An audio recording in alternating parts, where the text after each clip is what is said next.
All right, take it away, Virginia. Okay. Hi. Thank you all for being here. I'm really honored to be presenting to TAASA and to all of you who do such vital, important, and very difficult work all across Texas. What I'm going to do today is try to talk about make a few different areas, and then leave a lot of time for question and answer, I hope.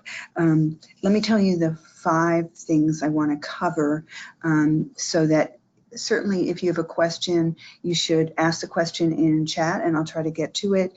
I might defer your question if it has to do more with a later part of my presentation.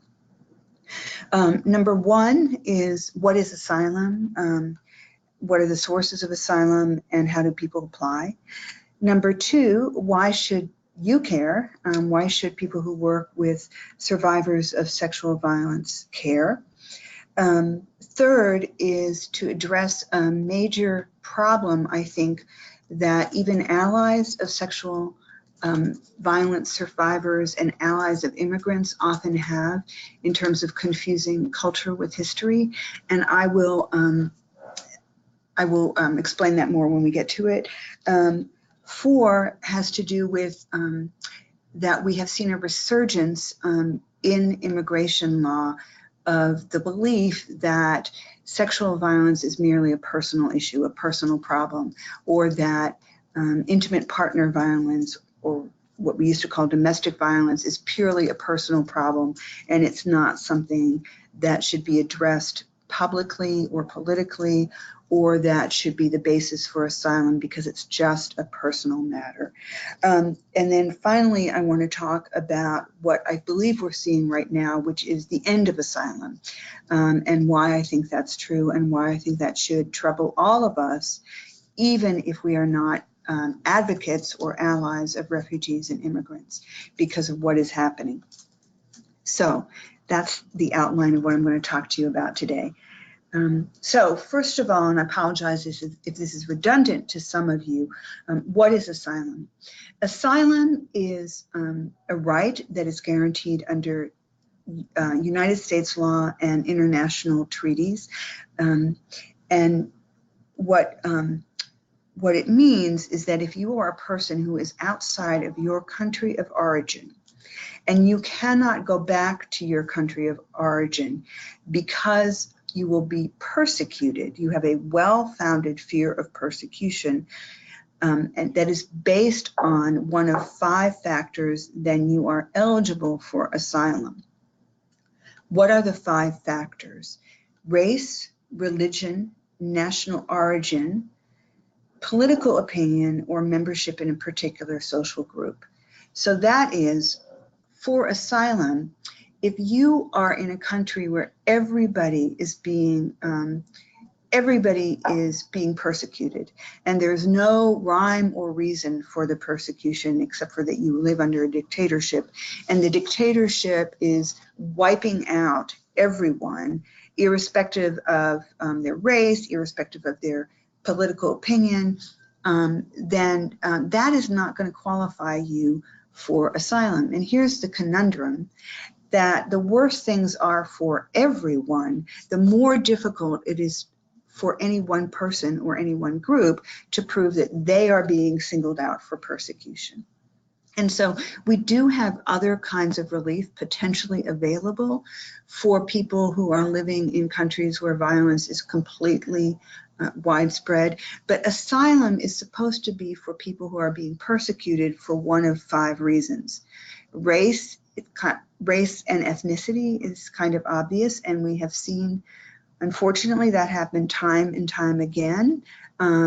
In our 2 continents of the Americas, it is most common in the 3 countries that most asylees are coming from now from the Americas are the Northern Triangle of Central America, Honduras, El Salvador, and Guatemala, although also some people from Mexico and other places. But so if you're being persecuted because you are an indigenous person, if you are a primary speaker of an indigenous language, you are Mayan heritage, that would be being persecuted on account of race. Race and ethnicity are kind of the same thing for purposes of asylum. National origin, people may be persecuted based on their national origin, and that, if proven, can be a reason to grant someone asylum or to make for them to at least be eligible for asylum. Race, religion also. We have some clients now who are Christian from parts of Cameroon where they're persecuted pretty badly for, by badly I mean beaten up in the streets, I mean people's houses being burned down for being Christian or for practicing Christianity. There are also a number of Chinese asylum seekers who are Christians who've been persecuted in China, talking about contemporaneously.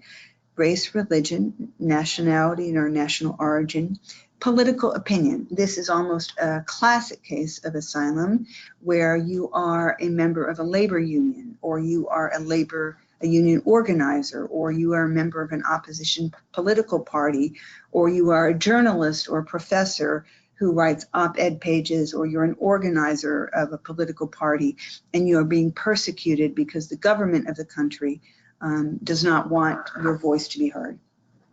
And finally, membership in a particular social group. Now, even though the origins of asylum go back really in the United States to the beginning of the 20th century and go back internationally to at least 1951, then 1980 is when we passed the Refugee Act here in the United States that codified, that took these ideas together and made them into law. And as I was saying, race, religion, nationality, and political opinion are relatively self-explanatory categories, but there has been the most growth and the most debate about what does it mean to be a member of a particular social group. And the lead case on this came from the Board of Immigration Appeals in 1987 in a case called Acosta. And it dealt with a person who was applying for asylum because he was a taxi driver in San Salvador, in El Salvador, and the death squads were killing taxi drivers in San Salvador at that time. And that was very clear. And there was not really a factual dispute about that. But the BIA said, no, that's not what we mean by particular social group. For a person to be a member of a particular social group within the meaning of asylum, what that means is that the members share a characteristic that is immutable. What does immutable mean? It means either something you cannot change or something that is so fundamental to your identity that you should not have to change that characteristic. So gender expression, sexual orientation. You see that we have sort of close to what we would call First Amendment rights in the United States, or the religion or political opinion parts of asylum law. Or on the other hand, race, ethnicity, national origin, things that people cannot change. You are what you are. So those are the bases for asylum. That's also the bases for people being what I call capital R refugees, who are who the State Department normally decides who can be a refugee in general or not. People from this region who are living in this refugee camp can perhaps be refugees and come to the United States, whereas asylum seekers are either at the door of the United States knocking, let me in, or they're already in the United States, but the qualifications are basically the same. So you have to be persecuted. What is persecution? There's a lot of controversy, a lot of legal cases debating what persecution is. It's more than just discrimination. It's more than just I don't like you or calling you names. It's something more serious than persecution. And the hardest thing to prove is that you're being persecuted on account of one of those 5 factors. Just like if any of you have experienced employment discrimination here in the United States, or lawyers who do, civil rights lawyers, we know that there's a lot of discrimination in employment, for example, or in a lot of other places, but employment there's the most law about that. But it's hard to prove nowadays that you are not getting a job, or you're not getting a raise, or you're not getting a promotion, or that you're fired because of discrimination. Because most places, unless you work in a place that's governed by a union contract, the employer is, you're employed at will, which means that an employer can fire you for a good reason, a bad reason, or no reason at all, but just not one of these carved out exceptions. You cannot be fired because you are Black. You cannot be fired because you are Jehovah's Witness. You cannot be fired supposedly because you're a woman or fail to be promoted. But how do you prove that? Since the passage of the civil rights laws in 1964 and 1965 for housing, most employers, or at least until recently, we seem to, speaking discrimination and expressing bias is now popular again, and with very few repercussions. But most employers will not say, you know what, looks like you're pretty qualified for this job, but I'm not going to hire you because you're Black and we like our nice lily white workforce. Most people aren't stupid enough to say that because it's against the law. Same thing with promotions or firing. Well, that kind of difficulty, the proving on account of the reason for the discrimination or the act, the discriminatory act, or the reason for the persecution is always the hardest thing to prove, or very many times the hardest thing to prove. Because why? Because the persecutor doesn't always come up and say, Maya, I'm going to do this really horrible thing to you because I don't like your political opinion, or because of your race, or because you're a member of a particular social group. So that's the basic idea of who asylum is for. What are the sources of asylum? International law, the 1951 agreements, the Protection of Refugee Treaty, the 1980 United States statute passed by Congress, the Refugee Act. Although there were also some forerunners of asylum in the early 20th century. The early 20th century, there were, for instance, there were a lot of requirements to immigrate to the United States, including literacy requirements, but there were exceptions. If you wanted to immigrate to the United States, you had to pass all these tests, except if you were being discriminated against or persecuted in your home country because of religion.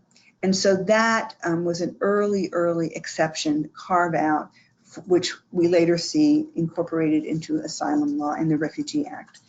So our Christian Armenians were persecuted.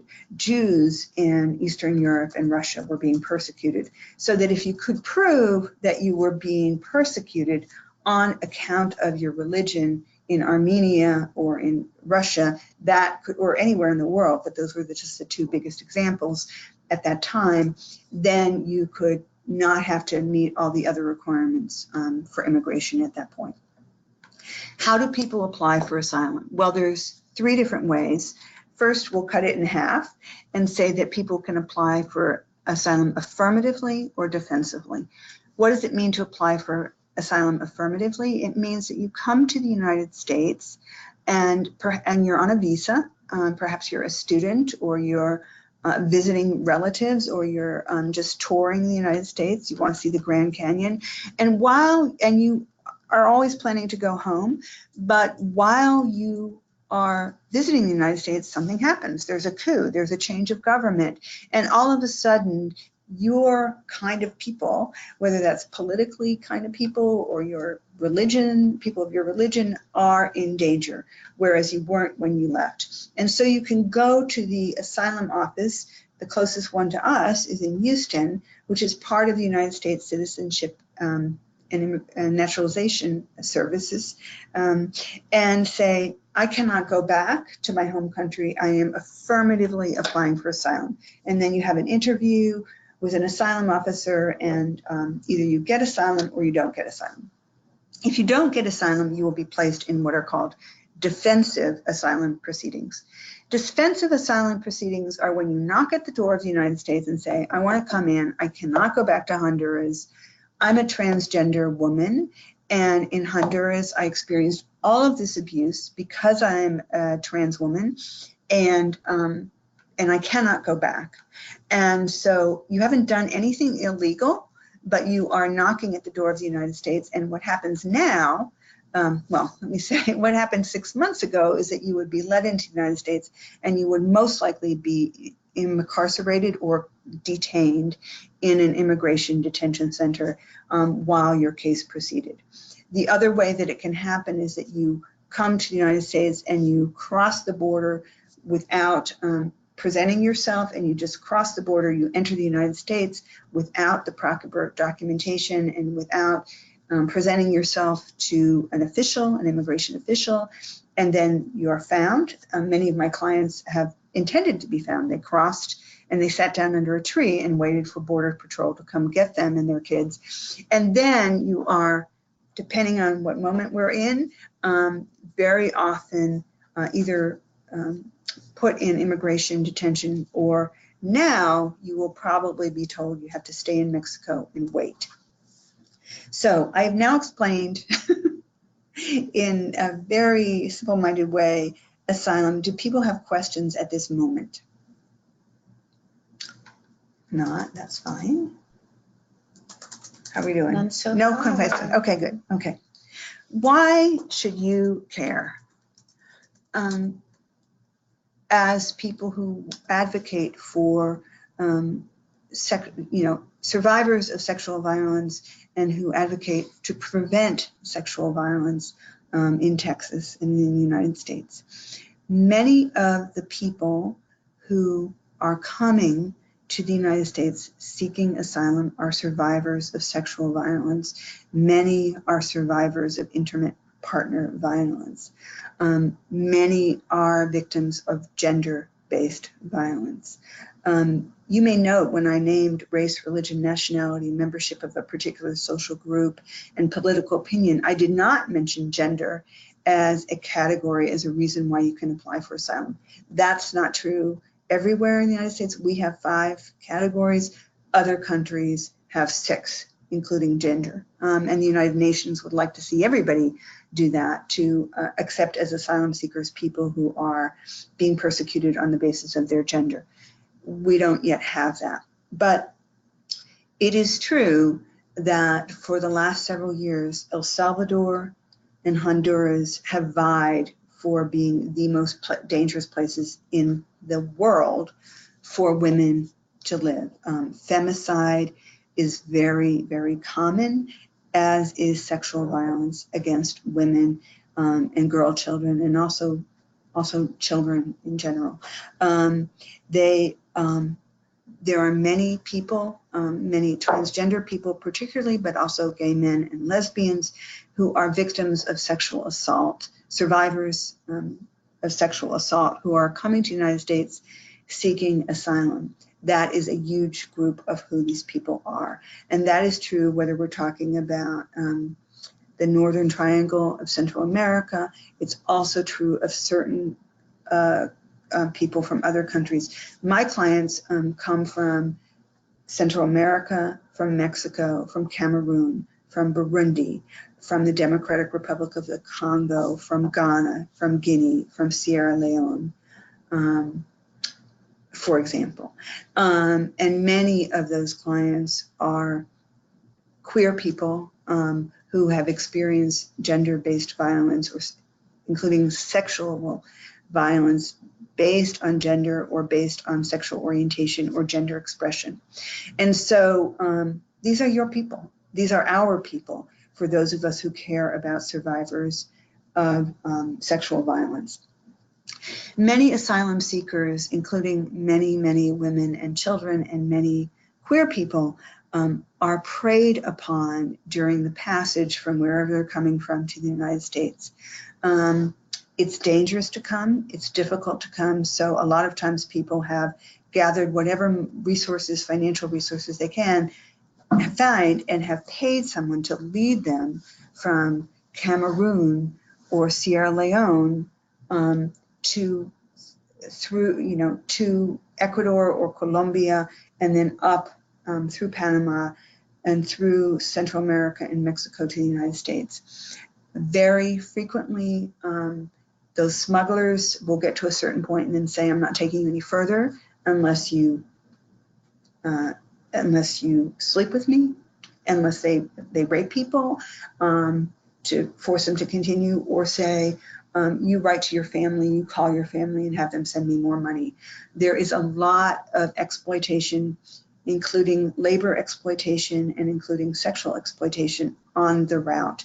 We're not dealing with Good Samaritans or charitable people or people who are, trying out of the goodness of their heart to assist asylum seekers, mostly on the way up. So there's a lot of bad actions. Asylum seekers are often sexually exploited in prison, in what I call prison, and other people sometimes call immigration detention centers. Absolute power corrupts. Power corrupts. Absolute power corrupts absolutely. If you are in a prison and you don't know what's going on, you're not familiar with the United States legal system, you're certainly not familiar with immigration law, oftentimes you don't speak the language. If you are an indigenous person and your language, your first language and your primary or even only language is an indigenous language, one of the many Mayan languages, or an indigenous language from Africa, or an indigenous language from other places in Central and South America, an indigenous language from Asia, you probably don't have a single person to talk to other than the people you came with, if you're still with them. You don't have somebody explaining, this is how you apply for asylum. This is how you do it. This is what happens. This is, first of all, what a hearing means. This is what an interview is. Who is a judge? Who is a person sitting at the other table? You may not know any of that, and you don't have anybody to explain it to. And you may have a story, and we've all, you don't get through life to adulthood without experiencing at least minimal trauma. Maybe it was a bully in your elementary school. Maybe it was something really horrible. But we all know that when we have been hurt, sometimes what is most on our minds is something that is not necessarily what is going to be most important to a police officer or to a judge. So, the things that stay with me are the hurts that came from somebody I loved. That's not going to be the most significant thing necessarily to a judge, who's going to want to know how, when, where, what time of day, etc. So people want to tell their stories, but they don't necessarily know what's going to be most important or most salient to the fact finder, whether that's an asylum officer or an immigration judge. And so it's not that people need a lawyer to tell them what to say or to tell them, to make up a story. It's just that, just like I could tell you, I could go home and somebody could say, how did the webinar go? And I said, oh, they had the most beautiful teal walls. We had a window. There was one of those hammered Mexican mirrors. I had a friend there, David, and Maya's been a friend for a long time. Those may be things. It may have nothing to do with what the person is asking, even though they contribute to my experience of this webinar. So people don't know what to say, and they are vulnerable. And if a person in a uniform takes them and says, it'll go easier for you if you have sex with me, or if they, either through coercion or lies or absolute physical violence, sexually assault someone in the prison, there's going to be very little that most people can do about it. Of course, you will always have courageous survivors of sexual violence who will speak up. But for every courageous survivor of sexual violence who overcomes what many people feel is shame or taking the blame on themselves, there will be others who don't have the ability or the courage or the know-how or even the language to say what's happened to them. So sexual assault continues when people are incarcerated. I learned something really sad last year, which is that people are also trafficked out of immigration centers. There was a woman who I was representing at the Teton Hutto Immigration Detention Center prison in Taylor, Texas. And she seemed to me to really have a lot of it together. And she had a very compelling asylum case, but the judge set her bond at $7,500. So she was going to have to wait for months imprisoned because there was no way she could raise $7,500. I was worried about her. I was sad about that, but I said, I'll represent you. And she, to me, appeared strong, whatever that means. She wasn't weeping. She wasn't calling me constantly saying, I can't deal with it. I'd rather die than stay here another day. And I have clients who do all of those things. So I worry more about them. Well, that was a mistake. She went along with somebody who bonded her out, paid her bond, and then said, you need to work to pay me back the $7,500. So she was essentially a slave or indentured servitude, lived in indentured servitude to a man who lived in a city not far from here, and she was also sexually exploited by that man. So the fact that we have immigration, desperate people do desperate things, and one of the things that they agree to is labor exploitation, or they may not know that they're agreeing to that, but that's what happens to them in their desperation to get out of immigration prisons. There is sexual exploitation and sexual victimization of asylum seekers by both the Border Patrol and ICE and in private prisons. And I think that for me, it's hardest of all in private prisons because there are layers and layers between you, the person or advocate, and where you need to get to hold somebody accountable for it.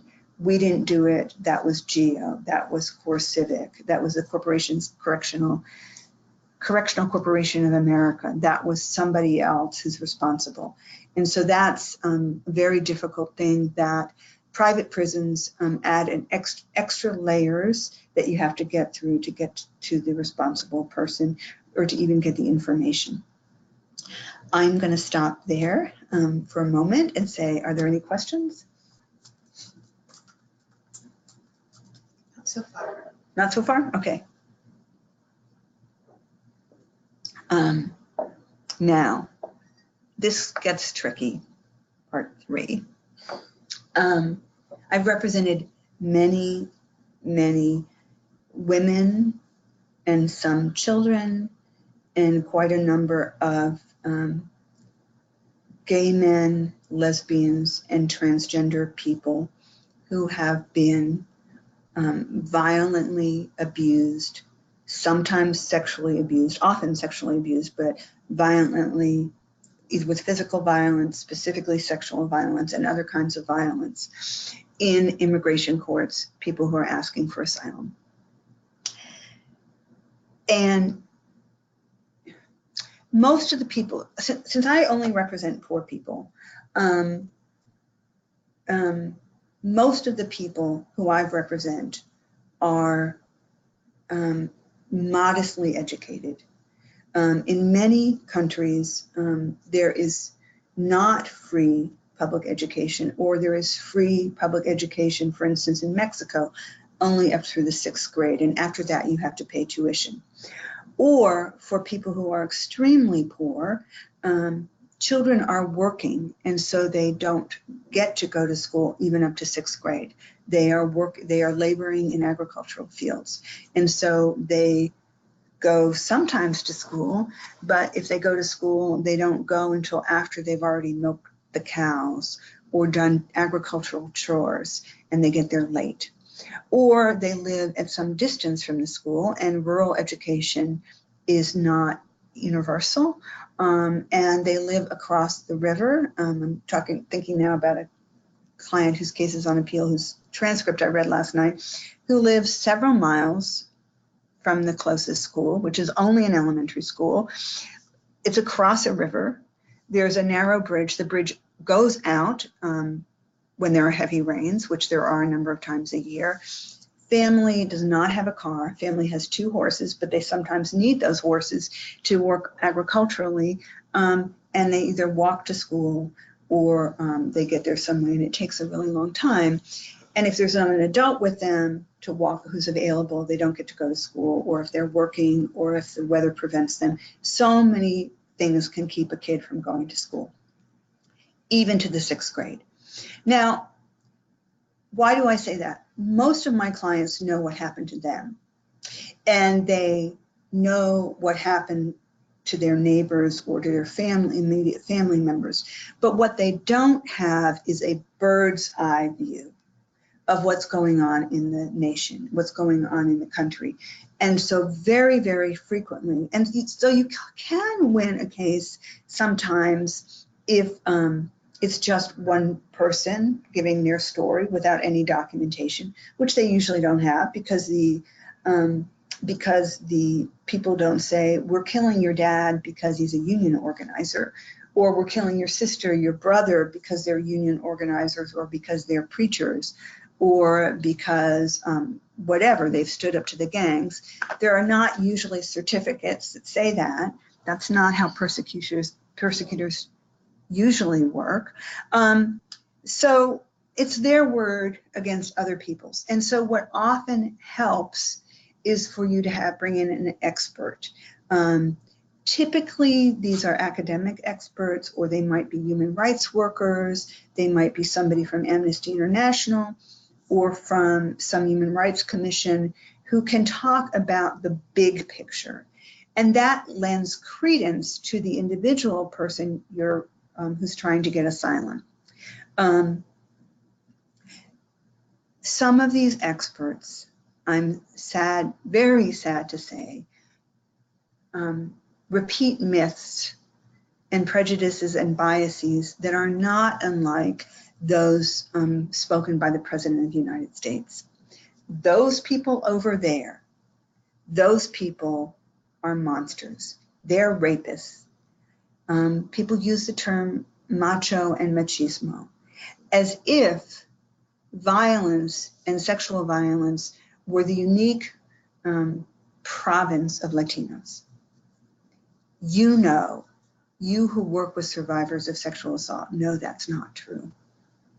You know that sexual violence and intimate partner violence happens in every economic class, in every ethnicity, every race, and among people of every cultural background.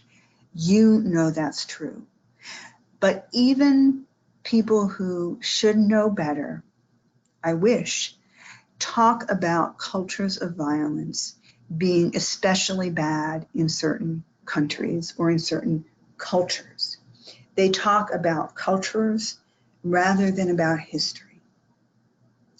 I'm 62. I graduated from high school in 1975. The movement to stop, to prevent intimate partner violence, which at that time we called battered women syndrome, or the battering of women, and to prevent rape and to hold rapists accountable for what they do and to educate people. These movements started in the 1970s. You could possibly go back to the 1960s. You can always trace people earlier back. But as a movement, as a mass movement, really started in the 1970s. In 1975, when I graduated from high school, even though rape was illegal in the United States, there were also exceptions for marital rape. So rape is illegal, except if you're raping your own wife. If a man is raping your own wife, there was this idea that the domestic realm, family, that's family business, that's personal. And if a man wants to rape his wife, and I use those terms deliberately, not as equals, the man and his wife. If a man wants to rape his wife, that is not a crime that is punishable in the law in 1975. One of the first cases that was big cases that hit the national newspapers was in Oregon in 1977, and the case was Rideout. And a man was actually tried under Oregon's new law that there was no exception for married people. There was no exception for marital rape. And the prosecutors took a man who had raped his wife to trial and lost. Because in 1977, it was still the dominant belief in the United States that what a man does in his home is private. A man's home is his castle. That was still true in 1975 and in 1977, and a lot of people still believe it. But we've also made many gains since the 1970s. While Lenore Walker was publishing, and it's controversial, and we've gotten a lot more sophisticated and learned a lot since, you know, her book, The Battered Woman, was published in 1979. And while people were having the first Take Back the Night marches across the country in the 1970s, I participated in one in Philadelphia when I was in college, and I honestly thought we were ending rape. You know, there were, Broad Street is a very, very broad street in Philadelphia, and here were thousands of us marching to take back the night. And I honestly believed that if I ever were so lucky to have children, that my children would grow up in a world without rape. Naive, but you got to be a little naive when you're young. You've got to, otherwise you won't go for it. So we've gone a long way. So the first marches against rape, the rape crisis centers, the first battered women's shelters. Our language has changed, but it's been a continuous movement of change. 1994, the Violence Against Women Act, 25 years old this year. That took years and years of organizing by all kinds of people, even some very strange bedfellows, to pass the Violence Against Women Act. And it brings in law enforcement, and not everybody was happy that law enforcement was part of this, but we start getting grants to law enforcement officials about educating officers what is intimate partner violence, what is rape, why people stay with their abusers, why women and others do not report rape, and to change the laws and change the attitudes. This has taken a long movement, which we are obviously, because you all still have jobs, you all are still needed, a long movement. What was happening in Guatemala, El Salvador, and Honduras during that time? Well, in Guatemala in 1951, Guatemala had its first democratically elected president, Jacobo Arbenz, and the United States came in with the CIA and kicked Arbenz out.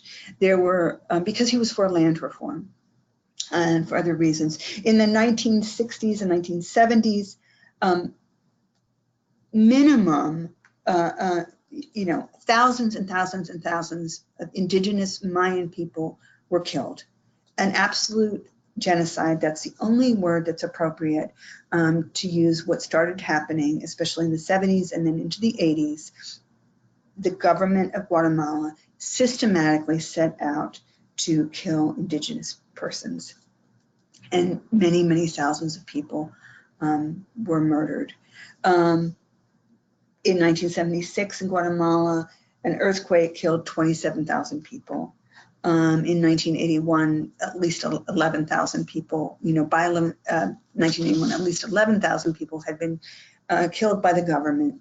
These wars, and I don't even think you can call them wars so much as genocide, because it's not like we had equal forces. The government going out and killing its own people, although it didn't see indigenous people as part of the valued body politic, the valued citizenry, that was going on in Guatemala during the time that I had the luxury to be in college and working for a place called Women in Transition, or being a volunteer with the Austin Rape Crisis Center, which has changed its name, many, many times.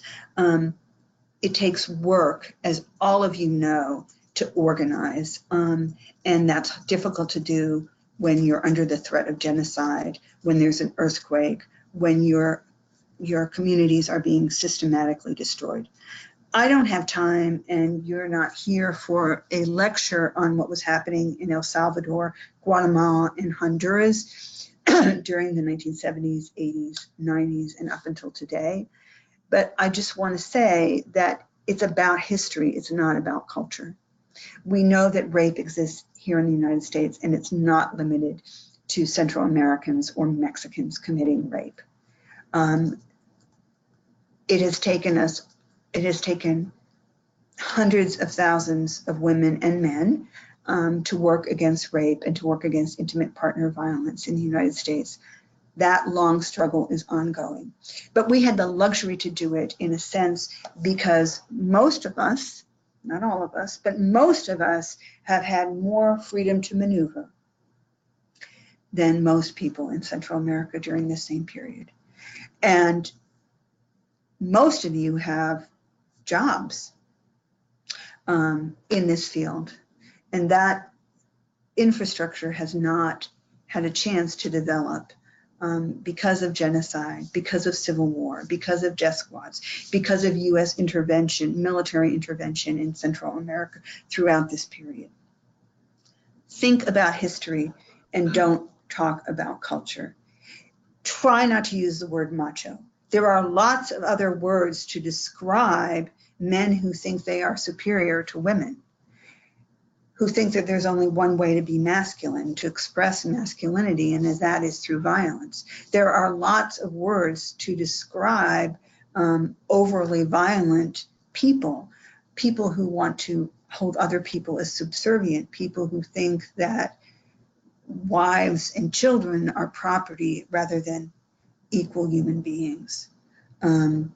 Try not to fight against racist notions that intimate partner violence and rape are uniquely the problems of Latinos or uniquely people of color, because it's not true, and it does us terrible, terrible damage to make those culturally racist statements. And I'm afraid that some of even people who are allies to immigrants and who want to be allies to survivors of sexual violence, gender-based violence, intimate partner violence, make that mistake all the time.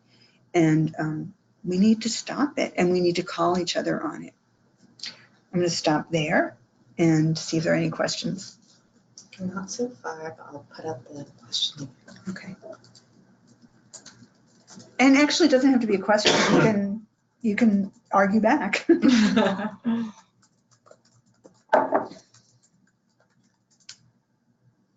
Right. Nothing yet. Okay. I don't know if I'm putting you to sleep or this is also obvious. Okay. 4, the reason why you should care about what's happening with asylum right now is because, by way of asylum, the pernicious belief that intimate partner violence, domestic violence, rape are merely personal issues is coming back full stream. It's coming back, that idea, that belief is coming back with a vengeance. And it is coming back in various ways, but one of those ways is with asylum. Let me back up. The movement that I described that you are all part of to end violence, to prevent violence against women and men, to prevent sexual violence, to accompany people who are survivors of sexual violence, to help them negotiate a world after experiencing this is, that's a long movement. One of the things that that long movement did in 1994 with the passage of the Violence Against Women Act was cut out special protections for battered women and men and children, people who were survivors of violence in the home, committed by men who were either legal permanent residents or US citizens, and who held, or women, who held that difference in immigration status over their partners or over their children and said, if you tell anybody, I'm going to call immigration on you. So we have VAWA, and we have particular visas for people who have been persecuted and who their immigration status was held over their head as a threat, and is still being held over their threat because not everybody knows about VAWA. But, and because there are lots of loopholes and problems with that law, but that movement did a lot of things. People who are advocates and people who have experienced sexual violence or intimate partner violence or both themselves worked for decades to get people who are in such a situation in their home countries recognized as a particular social group. So I've said that in 1980, it wasn't clear what particular social group meant. It wasn't as clear as nationality, race, ethnicity, political opinion, or religion. What is a member of a particular social group? And we find out in 1987 that the Board of Immigration Appeals says it's an immutable, you're part of a group that shares an immutable characteristic. So the first cases, the first regular people who are members of particular social groups who begin to be recognized are queer people, are gay men, not as many lesbian cases for a whole variety of reasons. It's a whole different subject we could go into and talk for months about, but gay men are recognized as a particular social group who are often, depending on the context, right, who are often persecuted on the basis of being members of the particular social groups of homosexual men or gay men or queer men or LGBT communities. Different languages, same idea, general idea, emerged as a particular social group. It always has to be, you always still have to prove that that's why you were persecuted, and it's always in context. A friend of mine who works at a quite well-known, especially after last year, nonprofit, called me up one day and said, Virginia, there's a case that we're not taking, but the woman really wants, a lawyer really wants to pursue her case. And I said I would ask a couple other lawyers. I said, okay, I'm all ears. He said, okay, so she's a lesbian and she's seeking asylum based on fear of being persecuted. Okay, done those. Where's she from? Spain. I said, come on. And my friend said, yeah, I know. I just told her I would ask. I told her we weren't taking the case. It always is contextual. We're always talking about a particular social group in a particular place and in a particular time. So not all people can have an asylum case depending on where they're from. And in fact, I have often thought that if there were another place, you know, Black men would have, especially young Black men, but Black men would have a really great case for asylum, that they have a well-founded fear of being persecuted, of being unlawfully arrested, beaten, or killed in the United States by law enforcement and by others. But it's all contextual. It's all about where you're talking about and what the form of persecution is and who's being persecuted. Anyway, back to particular social group. After years of work, developing the argument, developing the evidence, advocates were finally able to win a really important case in August of 2014 from the Board of Immigration Appeals. And that case was called in a matter of ARCG.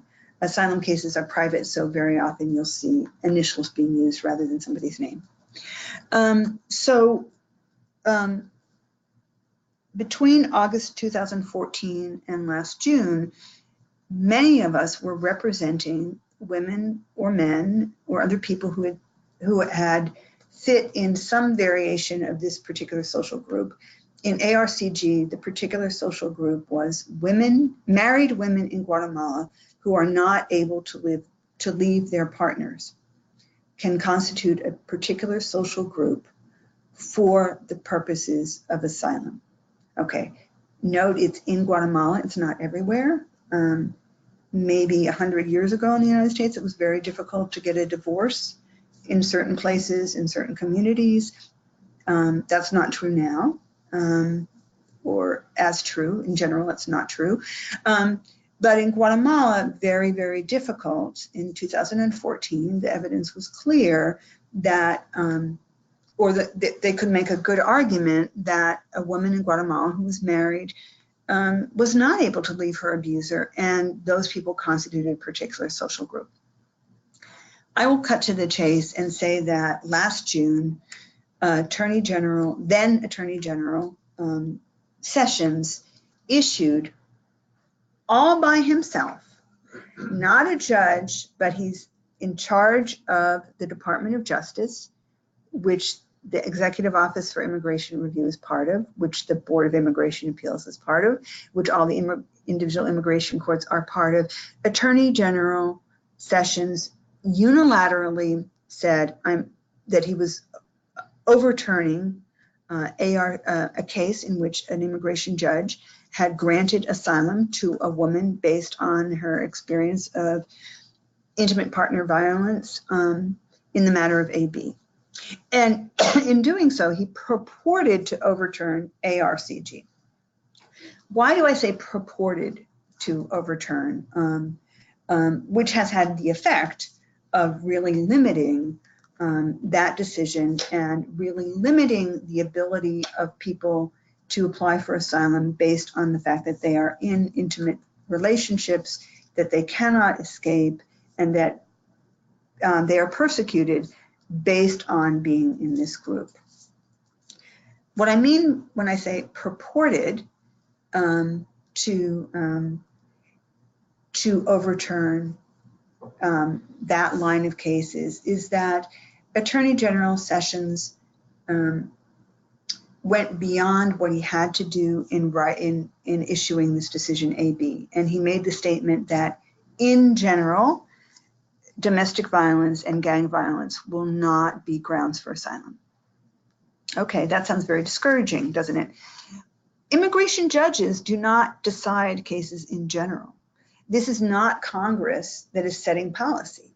Immigration judges, even though they are not part of the judiciary, they are administrative law judges. They decide cases one by one by one.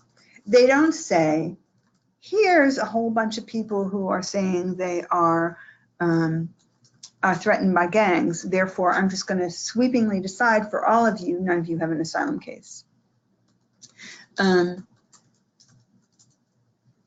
Immigration cases decide asylum claims one by one by one. So when he said in general, that was expressing an opinion. In law, we call information or opinions that go beyond the scope of the decision before you, we call that dicta, D-I-C-T-A. This is why I have privately, not so privately, referred to Sessions as a dicta head. I spent some time in Philadelphia, I mentioned. But that has had the effect of many people, many immigration judges who are not as careful, believing that they have to follow that.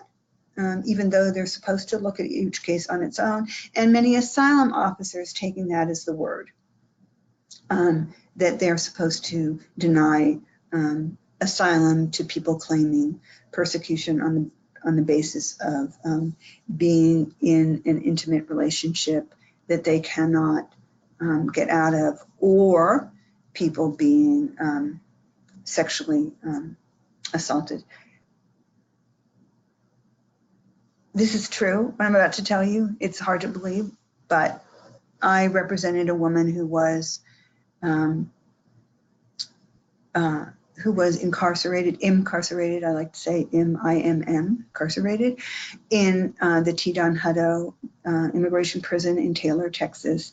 And her case was in December of last year or January of this year. Salvadoran woman, lived with her mother, went to school. her mother died. One of the gangs moved in. At this moment, I can't remember whether it was a 13, Calle 18 or 13. But one of the gangs moved into her house. And, you know, she didn't want them, but they moved into her house, every day she would come home, there would be guns and drugs all over their kitchen table and a whole bunch of men there talking about who they were going to kill next or who they were going to rob next or what their plans were. And she would go to her room and, you know, hide.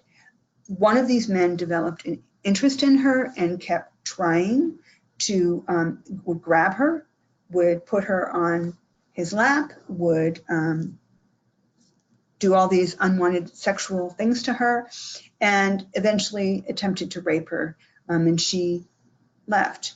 The immigration judge denied her asylum, saying that that man, that gang member who had moved into her house for his operations along with the other people, used her house as their headquarters, did not suffer persecution because that guy was not a rapist, but a disappointed suitor, S-U-I-T-O-R, which is even an old-fashioned word, you know. He just was, you know, he just was disappointed that she didn't love him.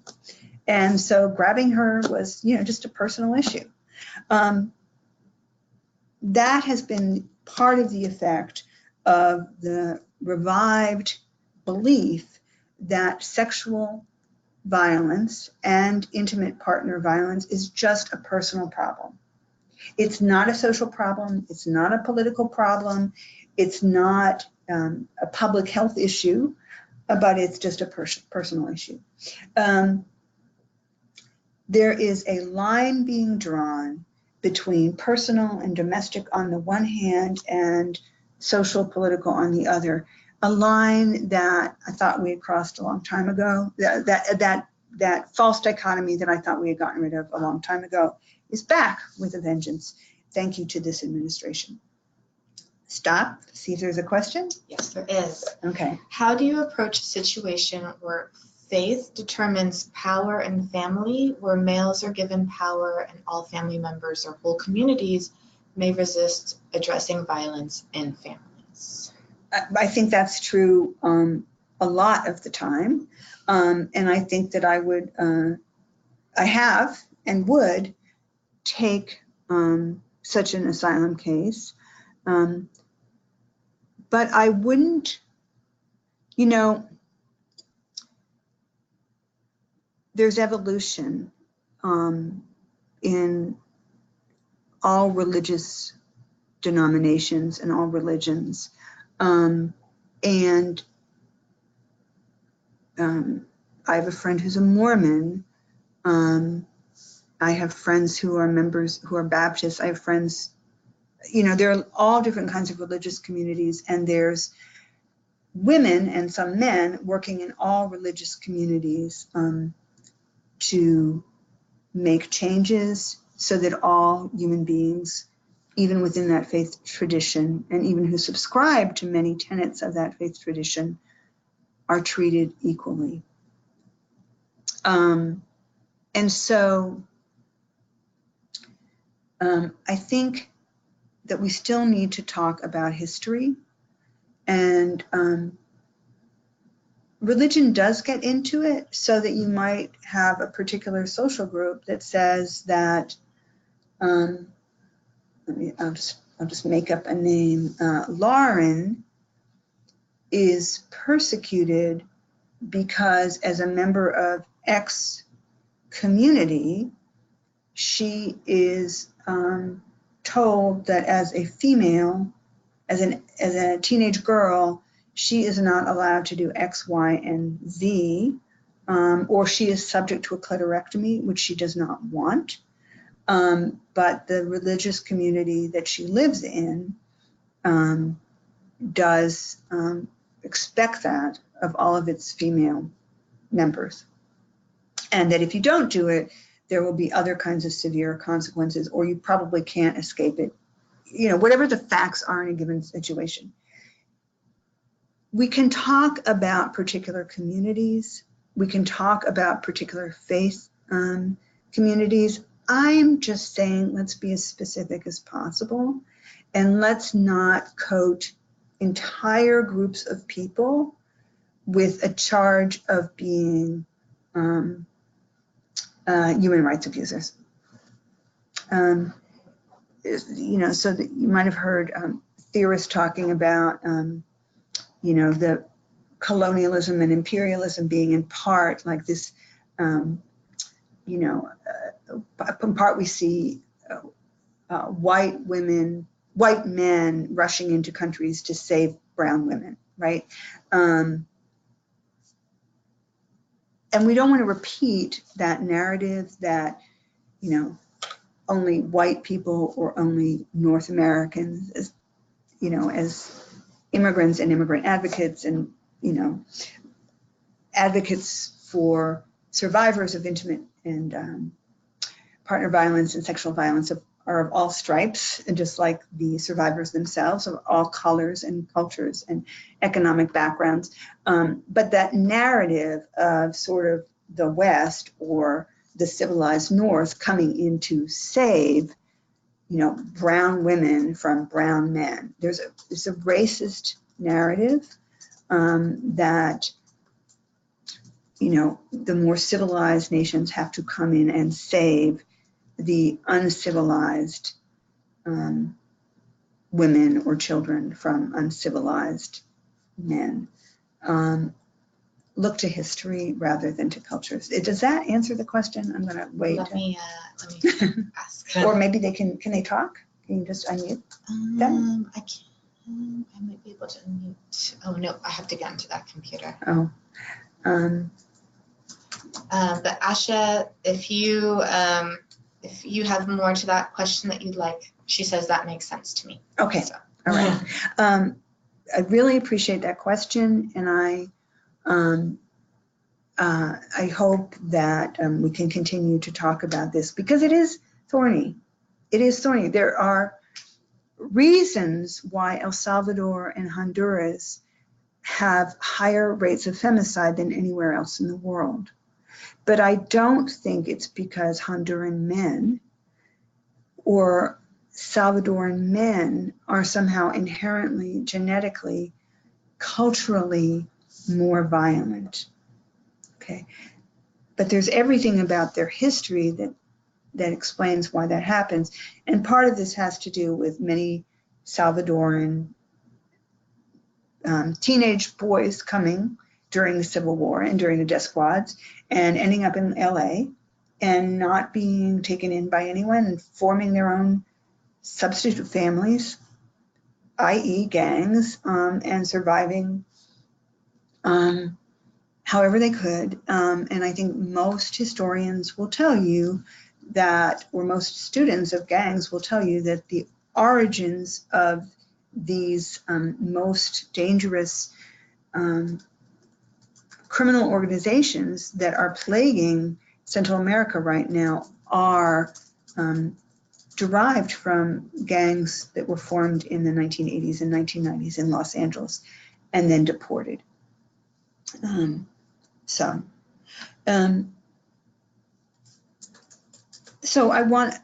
just to finish that point, I think that there is that belief coming back that sexual violence and intimate partner violence are only personal problems, and that asylum is not for people with personal problems.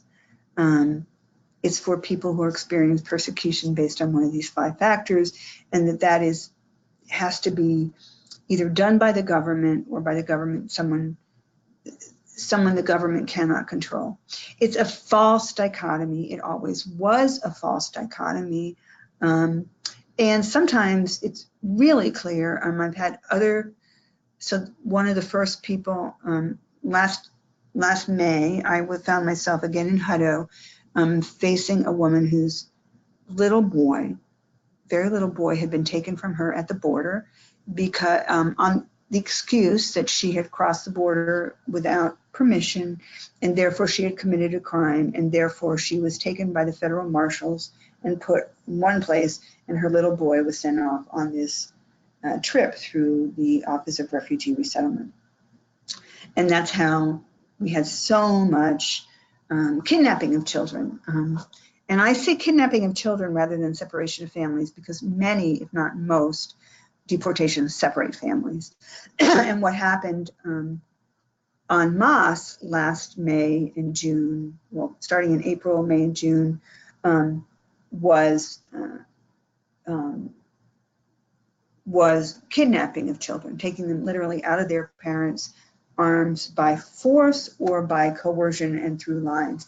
Actually, a whole number of people have confirmed to me that some agents actually told parents, we're taking your kids to bathe and we'll bring them back. Apparently, one would guess, without any historical consciousness of how Jews were told by people who ran concentration camps, we're just taking to bathe you. And then they were told to strip, take off all their jewelry if they had any left, et cetera, and then bathed with poisonous gas, and then their bodies burned. That same lie was told to parents as their children were taken away from them at the border, to many of those parents, not all. Sometimes they were just taken without the fig leaf of a lie. And let me just say, I'm not trying to compare the Holocaust to what's happening in the United States. I'm just saying that some of the techniques of dehumanization and lying are the same. That's all. One of the women that I was talking to as this was happening was repeatedly beaten and experienced unwanted sexually exploited and beaten by her partner, her intimate partner, the father of her son. And the reason why she couldn't do anything about it, and they vary among people, but in general, in many places in Honduras and El Salvador, you can't get any help from the police because they're very much in league with the perpetrators of the violence. In her case, both of her husband's brothers were members of law enforcement in that community, and one was the chief. And so what a distinction between, how could you possibly draw a distinction between the personal and the social or political or, private action and government action? Her husband's or her partner's abuse of her, physical and specifically sexual, was facilitated by the fact that his brothers were law enforcement officials who didn't want to hear any wrong about their brother and had no intention of preventing their brother from doing this to the woman who became my client. Okay. Any questions about the difference, the false difference between personal and private action? And no? Okay, good. All right. Why should you care? Okay. Massive changes have taken place in the last year and a half. Absolutely massive changes, and I have an ongoing list of them that only covers humanitarian types of immigration, such as asylum. Doesn't even get into employment visas, HB1s, and doctor visas and student visas and stuff like that. But many, many, many changes have taken place in the last year and a half. And not one of those major changes in how the asylum process and the immigration process more generally, not one has passed through Congress. This has all been through the executive branch of the government. We have separation of powers in the United States for a reason. We have an executive branch, the president, his cabinets, all of those departments, the Department of Education, and most particularly for our purposes, the Department of Homeland Security and the Department of Justice, cabinets, executive offices, departments of the executive branch. And we have a Congress, which is supposed to make the laws, and we have the judiciary, which is supposed to intervene when something is amiss, when a law is unconstitutional, or even sometimes when the law is, when the actions of the executive branch are illegal for some reason, even if it's not unconstitutional. All of the changes that have taken place in the last year and a half, almost 2 years, have been through the executive branch. Congress has been complicit. And we have some parts of the federal judiciary. This is why you are constantly, and why we are all constantly confused about, wait, what's the law today? Because the Department of Homeland Security or the Department of Justice, the Attorney General being the head of that, will make some new rule or make some new policy that drastically affects asylum seekers. And what is the law? And then somebody sues, and a federal court says okay or not okay, and a different federal court says something else, and the circuits disagree. And so we have massive confusion all the time about what's going on with immigration. What has happened, so one, it's a complete breakdown of the separation of powers. We have no separation of powers, and that's a very dangerous thing for all of us. Because what do we have when the executive branch controls everything or virtually controls everything? That is a dictatorship. That is not a democracy anymore. It's the president and all of the people under the president. Separation of powers is key to a democracy. So if you don't care about immigrants, but you care about something else, you should be concerned that the separation of powers has completely broken down.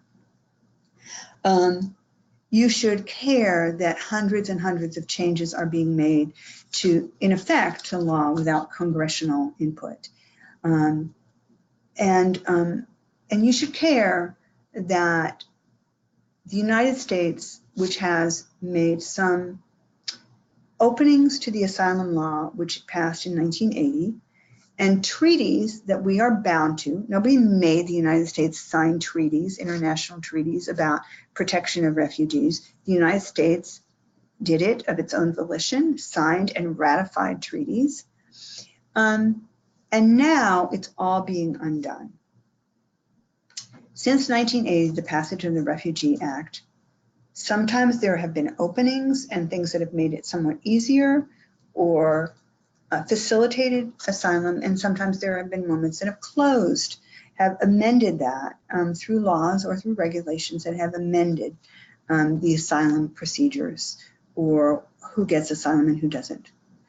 What is happening today is radically different.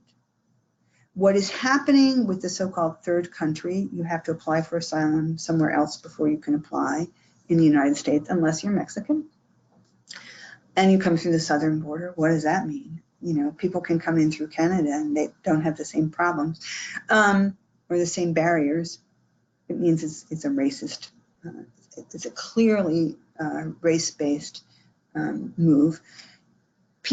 Those people are not eligible for asylum at all, says the executive branch right now. People cannot come into the United States, even legally, when they knock on the door and say, may I come in? I can't go back to Honduras. I can't go back to Cameroon. I can't go back to El Salvador. I can't go back to Burundi. They're being told, you have to wait in Mexico. I am handling a case in El Paso, Juarez, because there's a safe place for me to meet with there are a number of safe places for me to meet with my clients in Juarez, right next to the bridge. And so even though things have been bad in El Paso before, I can safely, without making myself a martyr, I can go to Juarez and meet with my clients.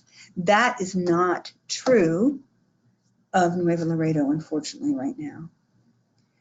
So there's hardly anybody representing all those asylum seekers who are waiting in Nuevo Laredo for their asylum cases to take place in Laredo. We have virtually eliminated the right to asylum for people. And there are many, many, many more and because you're not immigration lawyers and you don't need to know this, I'm not going to go through all of those, but there are many, many more moves that the administration has made in the last year and a half to make it not just difficult, as the Obama administration did, as the Bush administration did, as the Clinton administration did, not just make it more difficult for people to obtain asylum in the United States, but to rule out that option completely. I want to give a time check because it's 11:19. I'm done.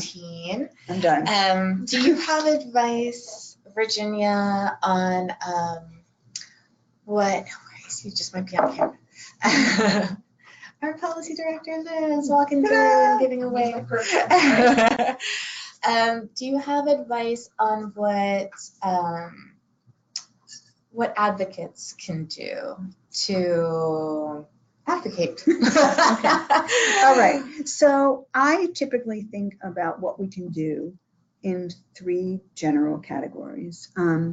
One is support asylum seekers.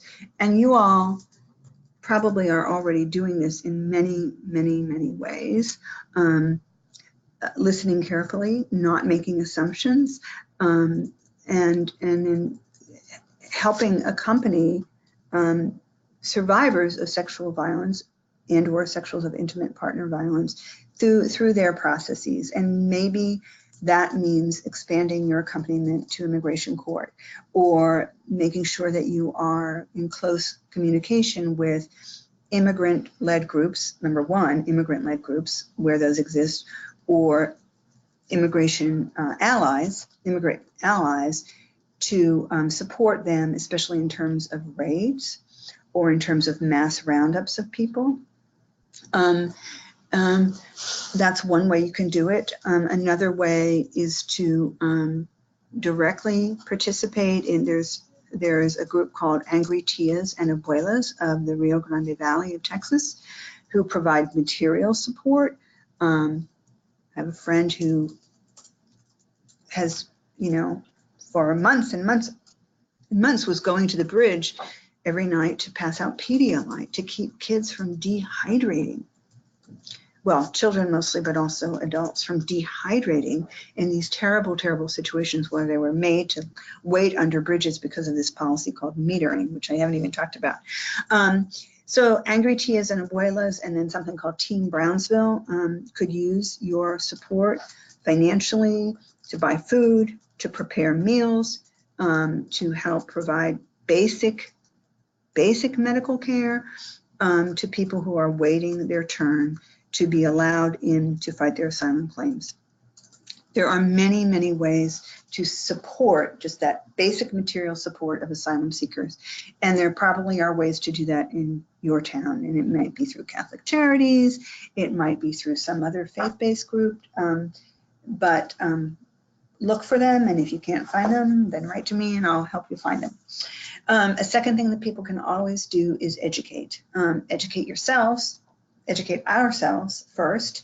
What was happening in the 1970s and 1980s and 1990s when people were working to pass, for instance, the Violence Against Women Act. What was happening in Central America during those same years that I was marching in Take Back the Night marches or working as a volunteer or then, in a rape crisis center. What were my contemporaries doing in El Salvador at that moment? What kinds of other battles were they fighting, literally fighting? What kind of infrastructure exists and how was it built in your community? How did it come to be that you have a rape crisis center or that you have a shelter for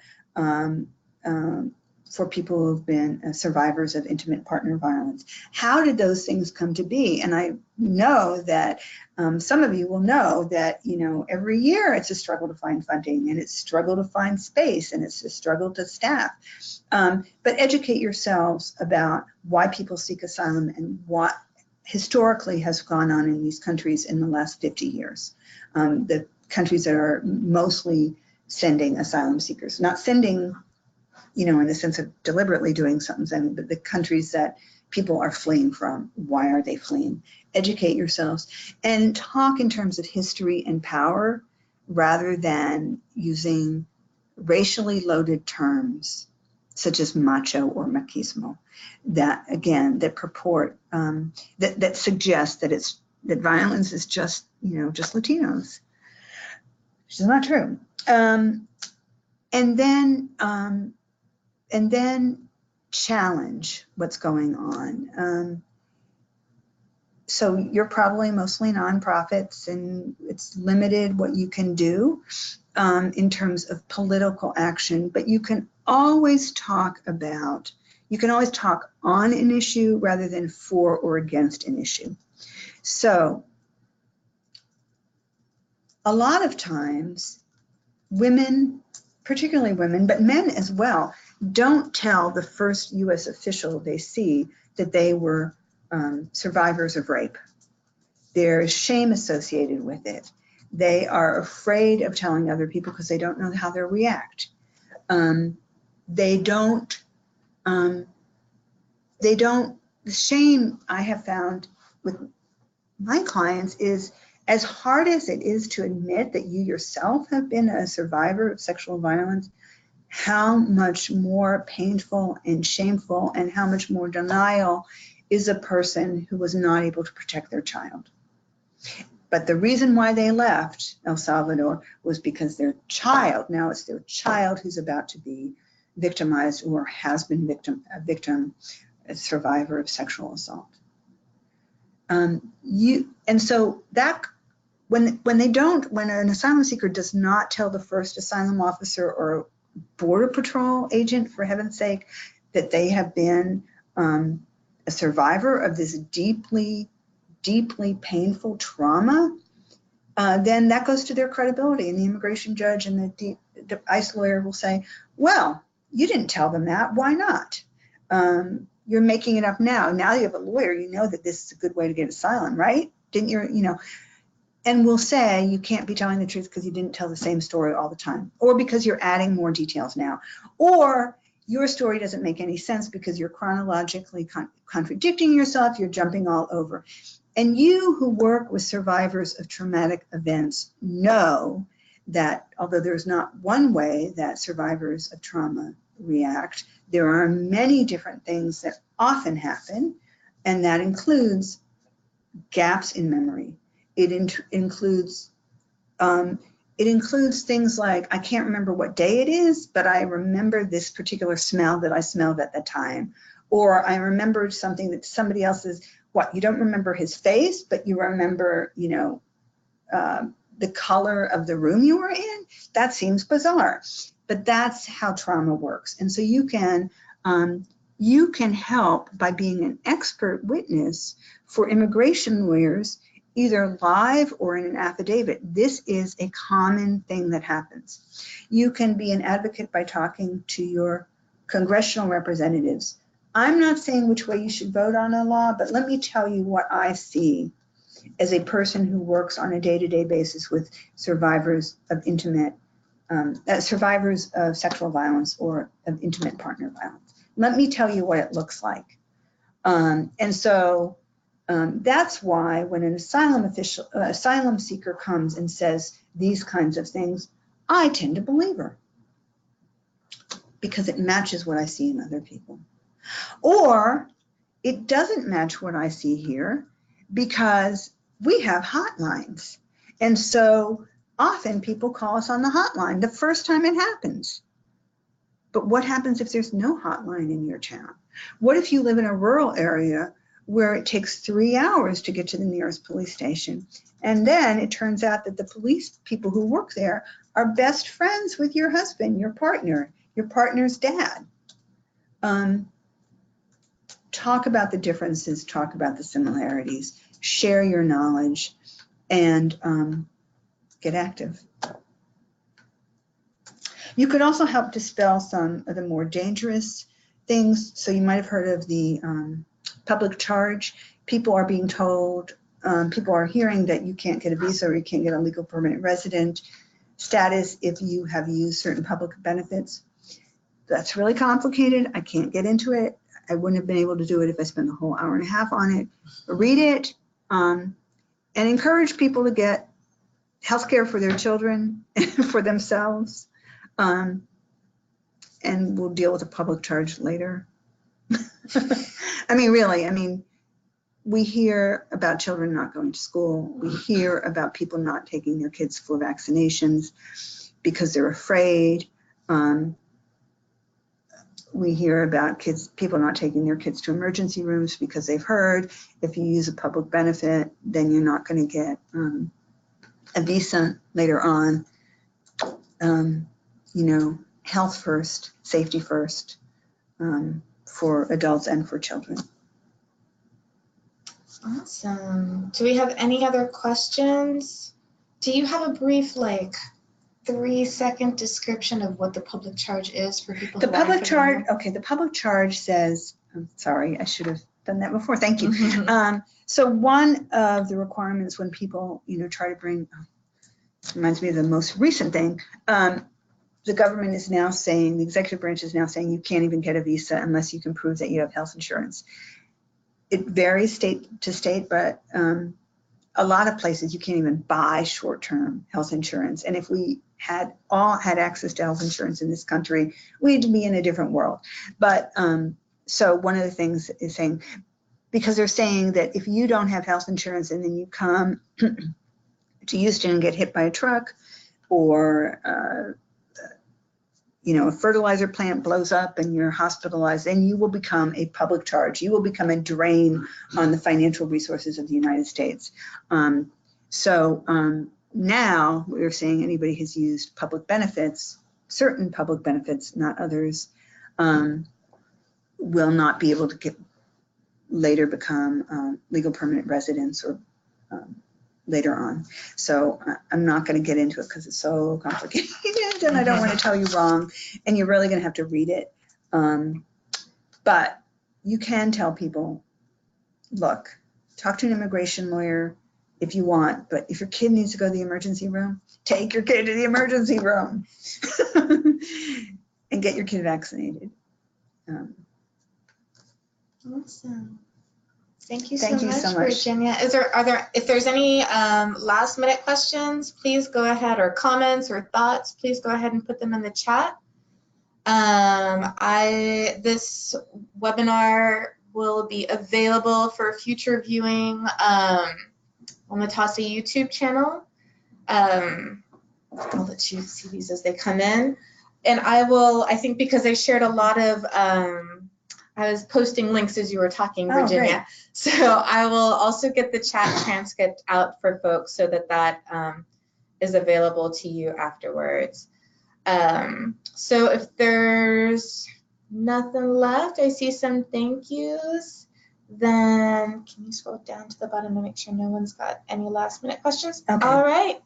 Thank you all so much. Have a fantastic weekend, and I hope you have a newfound commitment and invigoration. And I want to thank you all for your work, because it's not easy work to accompany survivors of intimate partner or sexual violence. And I just want to say thank you for your work. And thank you for your work, Virginia. Bye. All right. Okay. Take us a brief second. Okay. Okay, thanks. Really? That was great. Okay, That was really thank great. you. I thought that was fantastic. Oh, thank you. That was, I mean, for me as a rookie in the field, it was excellent. Oh, sorry, I don't think we're done I yet. suspect the people who Wait a attended second. are not rookies.